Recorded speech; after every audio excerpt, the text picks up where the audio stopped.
not perfect solution for the assessments at the middle school level.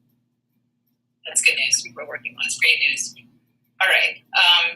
So next, we're going to go now to Tennille Shade. Tennille? Hi, Tennille. Hi, how are you? Can you hear me? Yep. I was actually just wondering, I'm reading your book, Leading Well, and you talk about the importance of getting public will and really building capacity. So I'm just wondering, how important is it to have an early adopters group before you try to scale it a little bit? And we're in an adoption year, and so I've already started trying to do that work, but we may need more time to really get the public will.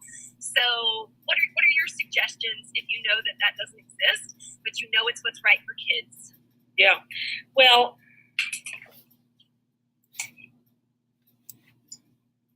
that's a really interesting question.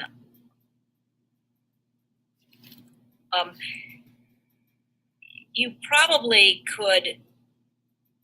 could probably adopt reading and writing workshop in name only as where we're going, and tell teachers this is going to be a gradual rollout. It's going to be a 2 or 3 year rollout, and in a way, you still end up with your early implementers. That is to say, a district could say this is the direction we're going in.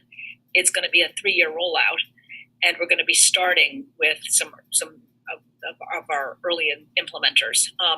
And I don't think people will be furious if this is the direction I think people are used to a lot of bullshit, So if you say this is the direction we're going in, and you don't actually force people to do it, you kind of invite the early adopters to go with it. I don't think you're going to get a lot of resistance from the people who you don't push, because they're going to think, the day will never come when I'm being pushed. So I don't think you would get that resistance until another year or two. And by then, perhaps you've got the public will. The way you get the public will is, frankly, by having it work.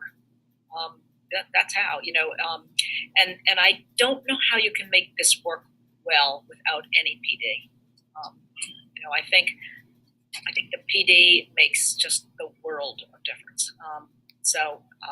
And the best is when somebody comes in and works with your kids and shows teachers teachers are just blown away. They're like, if I didn't see it with my own eyes, I could not believe my kids could do so much, or our kids could do so much. And I think that, ultimately everybody wants what's best for kids, and when you see kids doing so much more than you dreamt they could do, it brings tears to your eyes, and you're touched by it. So this does ask a lot of teachers, it's not surprising. And by the way, a lot of teachers are used to the constant, churn of new curriculum. For example, in New York, I had this was 15 years ago, but there was somebody that was in one of my study groups who was always so negative and asking such difficult questions, and very bright, but you want to just throttle the person, okay? And I just said to her at one point, I said, I don't think we're strong enough to have you be part of this group, because your questions are great, but we haven't gotten our momentum up enough, and can you take a year off and come back, And this person said to me, oh my God, I had no idea my questions were so, disruptive. She ended up staying in the group. She is probably the strongest leader in the entire city of New York right now. And it's an interesting lesson for me, because she was a pain in the ass for a while. But I kind of think I would be a pain in the ass if I was in a school that just bought some new thing, and they were supposed to drink the Kool-Aid, and you get, as an educator, you get kind of, cynical about all these, programs that come rolling in. So I also think you have to, Avi once said, if you want to teach somebody to write, first you have to love them. And I think if you want to, turn around your naysayers, first you have to love them. Like a lot of them are just being reasonable, and when they see that reading and writing workshop it's different, it is different. It's not the same old.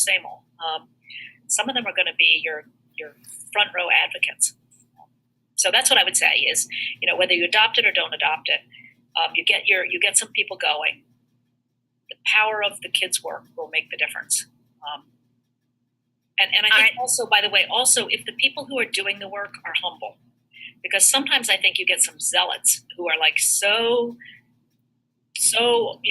I believe, and they kind of put off the others because they're kind of like a little too too over the a little too over the top. So sometimes I have to say to the zealots, tone it down a little, or you're going to end up with people, with a divided community, which you don't want. For sure. Thank you so much. You're such a wise lady. I appreciate you. Thanks. Okay, well, thanks for that question, Tennille. Now we're going to talk to Leonard Gonzalez.